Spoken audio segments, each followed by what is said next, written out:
I have something to tell you guys. I don't feel like reading anything at all.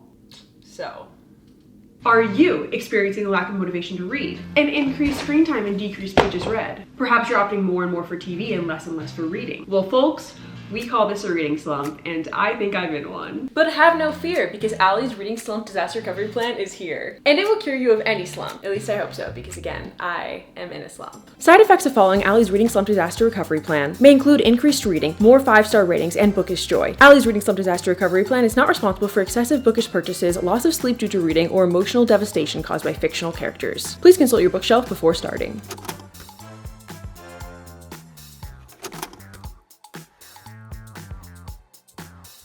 My plan for that intro was just to do a like 2-line infomercial bit, and then somehow it turned into an entire commercial parody production. So my apologies in advance to future Ali, who probably spent way too long editing that intro. But yeah, I feel like I've honestly like kind of been in a reading slump the whole start of 2025. I feel like I read so many books at the end of 2024 to try and hit my yearly reading goal that I kind of got a little burnt out reading. Motivation for reading has been low this year. And then I think it specifically nosedived after the last 2 books I read and did not like them. They felt like a chore to read, and it took me so long to read them. And now I'm just like, I've been in a reading slump before, but I feel like this is the worst one I've ever been in. But because I've been in a reading slump before, I do have like some tips and tricks that worked for me in the past. So I thought it'd be fun in this video to give you guys tips to get out of a reading slump and follow my own advice. And then at the end, when I'm hopefully out of a reading slump, because I think I'm going to film this video until I'm out of the reading slump, I thought it'd be fun at the end to rank all the tips I followed on the whiteboard by how effective they were. My first tip to getting out of a reading slump is to read a short and/or fast-paced book. The more bingeable the book is, obviously the harder it's going to be to put down. So anything that's like really twisty, cliffhangers, surprising moments, good in a reading slump. And so my 2 recs of books that I've already read that I think fit this tip well is number 1, The Naturals. I read this book not in a reading slump, but I was like 18 hours into a 24-hour readathon, and I was like, I do not want to read a 3rd book. I don't feel like picking up another book, and I forced myself to start The Naturals, and then I flew through it and loved it. Pretty short, it's like just over 300 pages, and it has like pretty big type too, and it's also just like a really easy read. Second rec is Rock, Paper, Scissors. This is a mystery thriller, and I remember almost every single chapter ending on a mini cliffhanger. So this book is the epitome of, okay, I'm gonna stop at the end of this chapter, and then you get to the end and you're like, okay, one more chapter, because the ending was so crazy. And since Alice Feeney was a hit for me in the past, I thought it'd be fun to try one of her other books and see if it's just as bingeable. Can you guys hear that? Luca is eating all of my packages. Luca is a consumer through and through. He loves a package. Anyway, let's read. I just set up my camera to sit and read right there, and then this guy lays here like he's the star of the show. Luca, that was my spot. Also, my guy, it looks like you have no arms. Can I fit in here with you? So I actually already started this book. I've been listening to it as an audiobook. Oh, now Luca moved. This guy. I'm in chapter 15, and I don't know, I feel like in reading slumps, I find myself gravitating more and more towards audiobooks. If I can listen while doing other things, it's like an easier way for me to get through a book in a slump. So I have not physically read any of this book, and I'm kind of intimidated to just like sit and read for an hour. So it's time to see if sitting and physically reading is actually gonna hold my attention.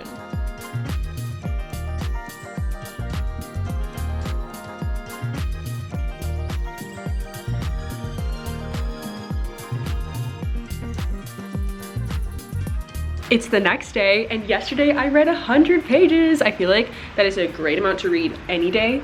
Sorry, I'm on my balcony and someone just walked by. I feel like I could have 20 billion subscribers and I would still have the fear of filming in public. Anyway, I feel like reading 100 pages is a great amount to read any day, but especially during a reading slump, I feel like that's amazing. Admittedly though, a lot of that reading progress was by listening to the audiobook. I feel like audiobooks do count as reading in my opinion, but I'm still like a little sad that I feel like just sitting with the physical book isn't like 100% holding my attention, not because of the book, solely because of the slump. So here's take 2 of trying to read the physical book on day 2 of the reading slump recovery challenge. Also, it's finally warm outside. It feels like summer. I fear it's about to be too warm soon because it's like 85 degrees, but it's perfect right now.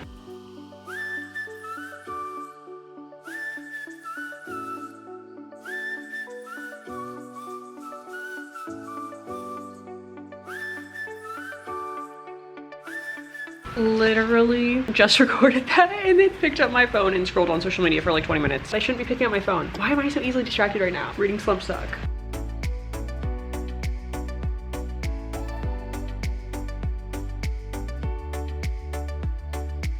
Okay, I have done a lot of reading of the physical book, but admittedly, I'm now switching back to the audiobook. I honestly just really like the audiobook. I like the voices. There's like music and some sound effects, different casts doing the different voices. So I don't know. I think the audiobook is slaying. And eating a bagel snack, hard to read and eat for me sometimes. And the reason number 3 switching to the audiobook, I'm about to film a video that's going to be an updated tour of all the books I own. It might already be up by the time you're seeing this video. And before filming that, I want to reorganize my books so my shelves look pretty for when I'm filming that video. So audiobook, snack, bookshelf reorganized, and that might be enough to where I might finish the book during that time because I'm almost done with it. Also, things are getting crazy and I do not know like what the twist is going to be for the mystery. Like I have 0 guesses because there's so many unhinged things happening. Like what could possibly be the explanation? I don't know, but I'm hooked. Did you guys hear that? I just said I'm hooked about a book. This is great. This is so great news. Take that, reading slump. Okay, play.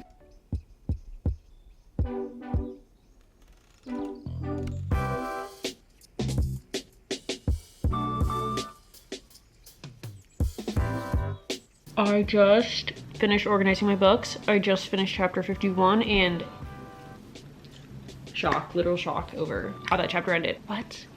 What? No, I'm speechless. I finished Beautiful Ugly. I really liked it. I think it was a super fun read. I would say like 3.5, 3.75 stars. Not because I really have any real complaints. I think it was more just like a light, fun, twisty, quick, like mystery read. I feel like this, honestly, very helpful on at least like a little step towards getting out of my reading slump. I love that the beginning like starts quick, like you start right into the action. Basically in the first few chapters, our main character's wife goes missing and then it jumps forward in time a year later. He thinks he sees his missing wife. So I was pretty immediately like, whoa. The ending was like a little far-fetched, but I never would have guessed it, which I love. Good first book, good first step towards getting out of the reading slump. I feel like reading a really twisty book is honestly a great tip. Good job me for recommending it. No, I'm just kidding. But yeah, I think that's like a great start to getting out of a reading slump.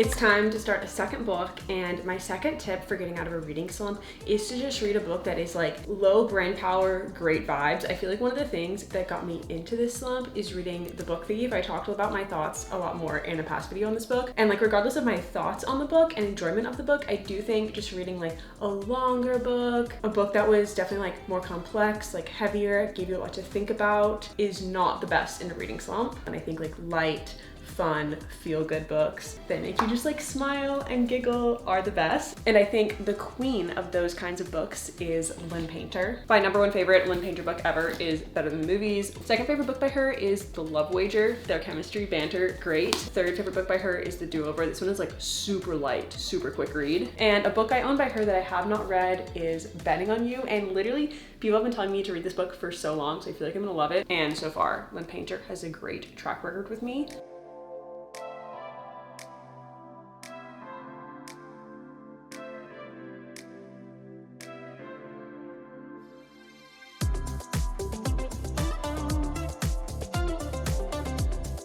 I just hit exactly page 50, but so far I think it's really cute. I am still like obviously early in, but it's kind of reminding me a little bit of Better Than the Movies. In Better Than the Movies, right before the story starts, the main character Liz's mom has just passed away, and then in this book, both of our main characters, right before the book starts, their parents have just gotten divorced, so that's kind of something they like immediately bond over, talk about, and are trying to navigate. I love a book that can like perfectly toe that line of like depth, but also overwhelmingly just like really adorable. It's a few days later. This book is literally so cute. I feel like it's made me want to wear pink every day that I'm reading it. So this is today's reading OOTD. To be honest, I think there was like 1 or 2 days in the last few days where I did not pick up this book, and then I had kind of like a longer drive to visit my grandma, and I was like, you know, I need to get back to this book. Let me put on the audiobook in the car. And I feel like that was the perfect amount to get me like really hooked in this book. I feel like some books hook you immediately, and then other books it's not till like, you know, the beginning middle where you're like, whoa, now I'm super invested. And I think I hit that point yesterday, and then I read so much last night, and I got to page 306. So I feel like sometimes reading slumps, they just be like that. It's like, okay, reading a little, not reading. I don't feel like I'm in the consistently wanting to read every day phase yet, but there's some days I want to read nothing and some days I want to read a lot, which is way better than how we started out in this video. And I also think it's kind of good in a reading slump to just like do what your heart tells you, like to not get burnt out, not drag yourself deeper into the reading slump by forcing yourself to read. So when I don't want to read, I'm not reading, and when I want to read, I'm reading a lot. Now I'm very invested and I want to finish this book today. I have just over 100 pages, so I think we can easily do that.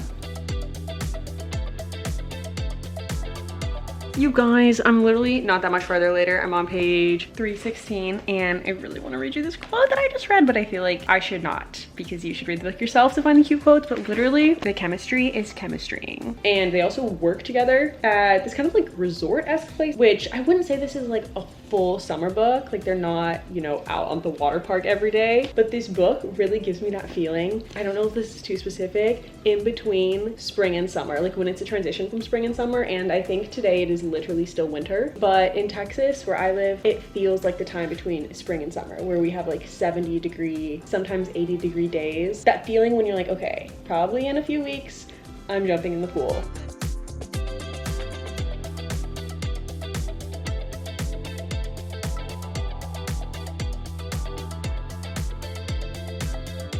I finished the book and I really liked it. It was so cute and it was like such an easy read. I love that this one is like a little different from her other books because Charlie at the beginning is super jaded about love, especially because his parents divorced. He's like, love, not real. I just like to see his character growth is so cute, and he's not perfect. Like he doesn't make all the right choices along the way, but I think that's so realistic just in general to everybody, but especially to being a teenager and having all these like complicated thoughts about love after seeing your parents go through a divorce. I think I'm gonna say 4 stars, but I feel like if it's a book that I continue to think about, it could be bumped up to 4.25 stars, which isn't that big of a difference, but in my head, every quarter star, huge difference. Done. Tip 2 followed. Progress made. And now on to tip 3 and book 3.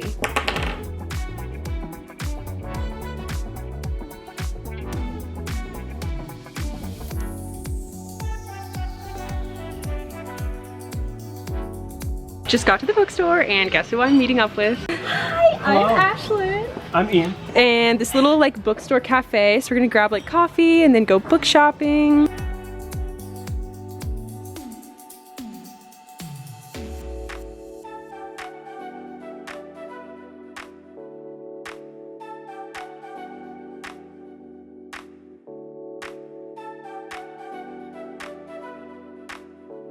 I found the book thief, the book that put me in this reading slump, my mortal enemy. Just kidding, it really wasn't a bad book, it was just not what I was in the mood for, so the slump happened after this one.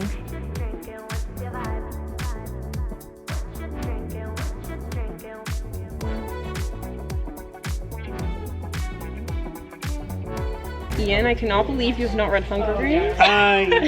I haven't. But you're committing. Yes. I'm committing, like full-fledged, full bore, going headfirst into the deep end. So bring it on. So excited. This is gonna be a fun journey that you're about to go on.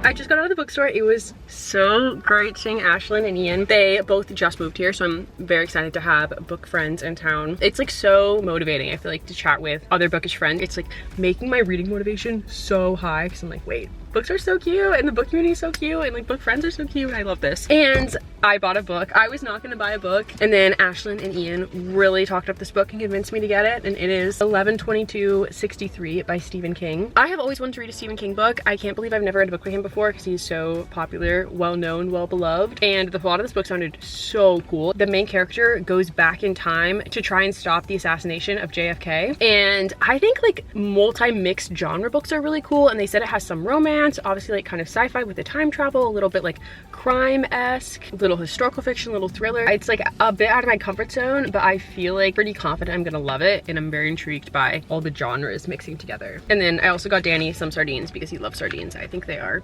very gross, but he loves them and very fun packaging. And then I started another book last night. I started Scythe and Sparrow. Today we were planning to meet up and sit and read, and then I literally read one page because we could not stop yapping, which I love. Like, I was reading and being like, wait, I just want to keep chatting with them. I got to page 91, but 90 of those pages I read last night. And if you're not familiar with this trilogy, this is the third and last book in the Ruinous Love trilogy. My next tip, or I guess theory, since I haven't tested this out, is that reading a book that is a part of a series I'm in the middle of will be really helpful, because obviously you already know you love the author, you already know you love the world and the characters, and you're already invested in the world and the characters. And this is a series I really love. I gave the first book, Butcher and Blackbird, 5 stars, and I think I gave book 2 4.5 stars. And the whole series is basically kind of like a dark comedy romance series. It's a little like absurd, but I feel like it has fun with itself, which I really like. All of the characters are serial killers and they're falling in love, so it's a little crazy, but they're all like vigilante serial killers, so you can still like them and root for them, which I like. To be honest, I felt like a little slower getting invested in this one so far, but I am enjoying it.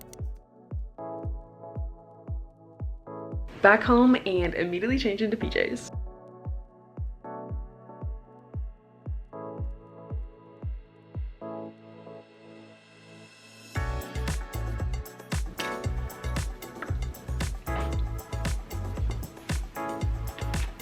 This book feels a little different than the first 2 books in the series, mostly just because Fionn is really sweet and kind of shy, so that's really adorable to read about, but he also still has a murderous side to him as well, which is also a really funny sentence to say. Like, only could I say that while reading this series.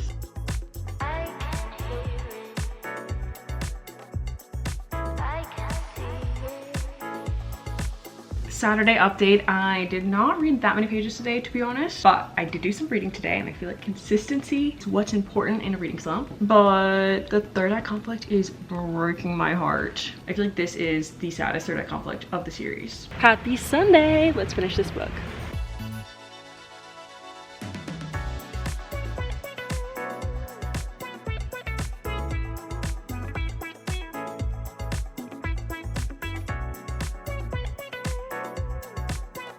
I finished the book. I think I am gonna say 3.5 stars, but like, I genuinely did really enjoy it. I think it's just hard for me to not compare it to the first 2 books, and I just love the first 2 books way more. But I feel like it was the honestly like perfect conclusion to the trilogy, because we get so much of the characters from the first 2 books in this one, in addition to Fionn and Rose, and so it really felt like a big like goodbye letter to all the characters from the whole trilogy. I'm gonna miss them. I feel like honestly like 85% out of the reading slump, which is great, but I do feel like I'm missing that feeling of just being like obsessed with reading, especially I think reading like a 5-star or like 6 out of 5 stars where you're like, I cannot put this down, I want to stay up all night. You know, that like obsessed feeling? Like, I love that, and I feel like I haven't had that honestly in a little while. That is what I kind of need to like fully get myself 100% out of this slump. And I was telling this to some of my other booktube friends, and they all sent me some tips to help me get out of a reading slump, which is very kind. So I think I'm gonna look at the tips my booktube friends sent me, write them on the whiteboard,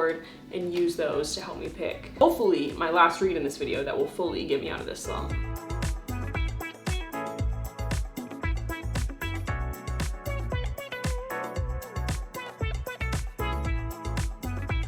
Happy Monday. Yes, I have worn these pants I think 3 times in this video, but I just did laundry, so they're clean. I've been living in them. Anyway, I think what I need, which is really hard to just predict, is a 5-star read. This is something I've done a lot, and it feels kind of silly to do, but I really feel like it works. I will pull a ton of books off my shelf and just read the first few sentences, the first few pages, and just keep doing that until I feel like a book immediately hooks me. So I think that's what I'm gonna do today, and hopefully one will appear to be a potential 5-star read.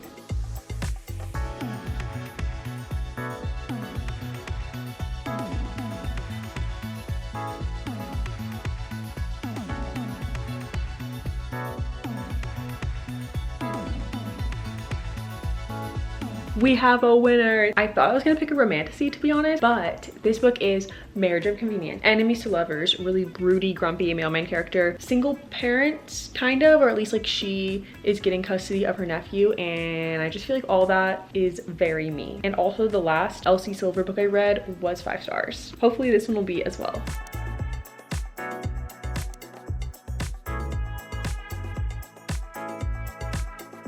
I'm in LA. I'm here with HarperCollins and I have a great slump update. Where's my Kindle? Where did it go?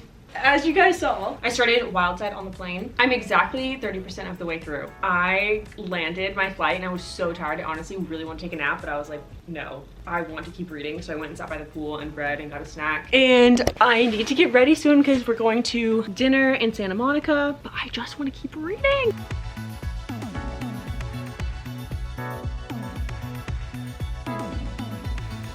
I'm back from LA and I finished Wildside and I liked it. I didn't like it as much as I thought I would, which was kind of a bummer. I think I'm gonna say 3.75 stars. And like, I'm actually so confused why I'm not rating it higher. Is it the book or is it just my slump? Because I feel like it has everything that I love in a book. Like so many tropes that I love. Their chemistry was chemistrying. I really loved the parent plot. Reese's job was super interesting. I won't tell you what it is because it's kind of like a mystery you don't quite know at the beginning, but I loved like all of that. And I feel like I've been making such good slump progress. So I'm like, am I going backwards? I don't know. I guess if I had to try to pinpoint why my rating isn't higher is this is my 8th Elsie Silver book, which is kind of crazy. It's a lot of books by her. And sometimes if I've read a ton of books by an author, I found that they can just start to feel a little like predictable. Like I really need something new or unexpected or something I didn't see coming to give like my 8th, 9th, 10th book by an author a super high rating. So maybe it's that. I don't know. I honestly thought this video would end with this book, that this was gonna be the 5-star that pulled me out of this slump, but we must pick another book. I honestly started to feel a little discouraged after reading Wildside. I just started to feel like I have no idea how to get out of this reading slump. I don't know what book I'm even in the mood for. And looking at my bookshelves, honestly, I didn't feel like reading any of them, even though that's so silly. I own so many unread books. But I actually had to force myself to take a little pause from filming this video because a bunch of my book bestie friends were coming into town and we had all decided to film a reading swap video together. If you saw that video, you know that Tiffany picked for me to read Kingdom of the Wicked. And maybe there was just something about pausing the pressure of I have to get out of this slump, or maybe most likely it's just a really good book. But I started to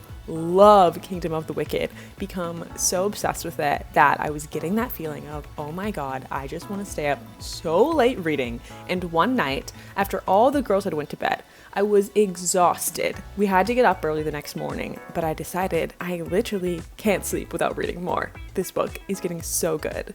It is 1 a.m., but I kind of want to read, but literally just because the book is so good. I can't stop thinking about it. I think staying up late to read is the biggest testament to how much a book is hitting, at least for me. It's making me happy. And this like feeling of being giddy and excited to read, I'm obsessed with it.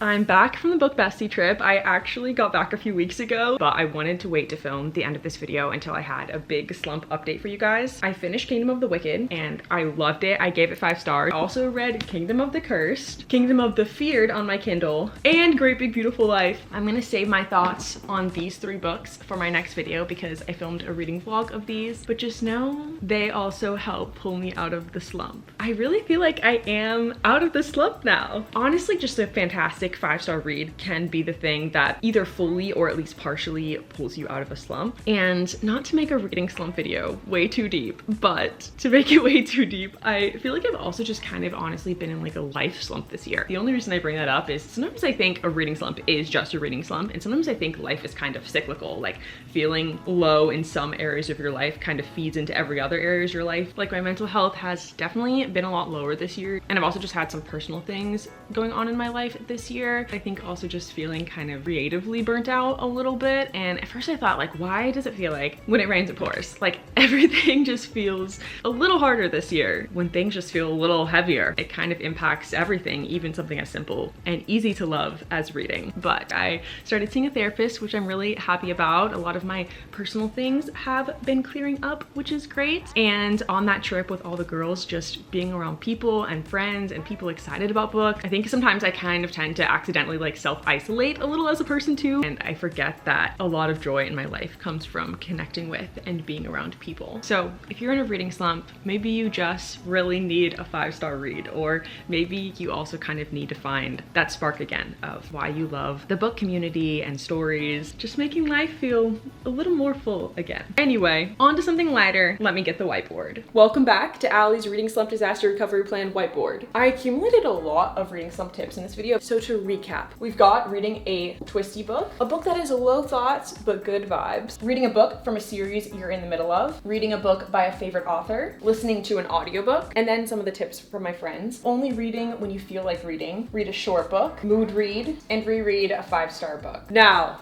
for my final ranking of the 3 tips that I think helped me the most, I'm gonna say low thoughts, good vibes for 3, and a twisty book for 2. I think sometimes something that's so helpful in a slump is just literally getting through a book. And I think twisty books and low thought, good vibe books are just so easy to fly through. For tip number 1, I'm gonna say reading a 5-star book, which I know is really hard to predict, a 5-star read, but sometimes I think all it takes is just reading an amazing book. A book where you're like, oh my god, that's why I love reading. And that is the end of the Reading Slump Diaries. I've honestly been filming this video for so long, it feels crazy to conclude it now, but I've got some plans with Ashlyn and Ian, so I'm gonna go hang out with them, and then I'm going to sit by the pool and read Sunrise on the Reaping for probably the rest of the day. So I'll see you guys in another reading video. I hope Ali's Reading Slump Disaster Recovery Plan was of help to you. There's no refund, so hopefully it worked.